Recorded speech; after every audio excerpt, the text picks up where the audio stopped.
പാരീസിൽ നിന്ന് തിരിച്ചെത്തിയ ഇന്ത്യൻ ഗുസ്തി താരം വിനേഷ് ഫോഗട്ടിന് ഡൽഹിയിൽ വൈകാരിക വരവേൽപ്പ്. ഹരിയാനയിലെ വിനേഷിന്റെ ഗ്രാമവാസികളടക്കം വൻ ജനാവലി താരത്തെ സ്വീകരിക്കാനെത്തി.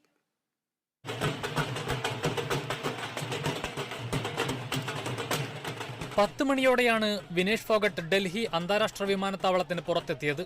മണിക്കൂറുകൾക്ക് മുൻപ് തന്നെ വിമാനത്താവള പരിസരം ആരാധകരെയും വിനേഷിന്റെ നാട്ടുകാരെയും കൊണ്ട് നിറഞ്ഞിരുന്നു.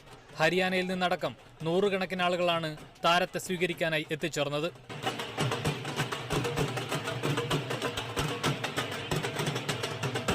ഗുസ്തി താരങ്ങളും സുഹൃത്തുക്കളുമായ ബജ്രംഗ് പൂനിയ, സാക്ഷി മാലിക് എന്നിവരും വിനേഷിനെ സ്വീകരിക്കാനായി എത്തിയിരുന്നു.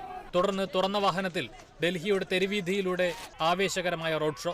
ഗുസ്തി ഫെഡറേഷനെതിരായ സമരത്തിനിടെ 3 താരങ്ങളെയും തെരുവിലൂടെ വലിച്ചിഴച്ച അതേ പോലീസ് കാലത്തിന്റെ കാവ്യനീതിയെന്നോണം താരങ്ങൾക്ക് അകമ്പടിയായി.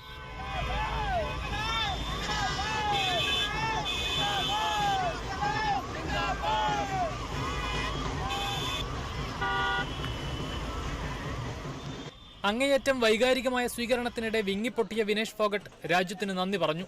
ഭാഗ്യശാലിയാണ് താനെന്നും വിനേഷ് വ്യക്തമാക്കി. ഒളിമ്പിക് മെഡലിനേക്കാൾ വലിയ അംഗീകാരമാണ് രാജ്യം നൽകിയതെന്ന് വിനേഷിന്റെ മാതാവും പ്രതികരിച്ചു.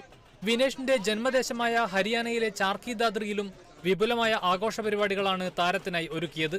പാരീസ് ഒളിമ്പിക്സിൽ നിന്ന് അയോഗ്യയാക്കപ്പെട്ടതിന് പിന്നാലെ ഗുസ്തിയിൽ നിന്നും താരം വിരമിക്കൽ പ്രഖ്യാപിച്ചിരുന്നു. എന്നാൽ പ്രഖ്യാപനം പിൻവലിക്കുമെന്ന പ്രതീക്ഷയിലാണ് ആരാധകർ. Sports desk, Kerala vision news.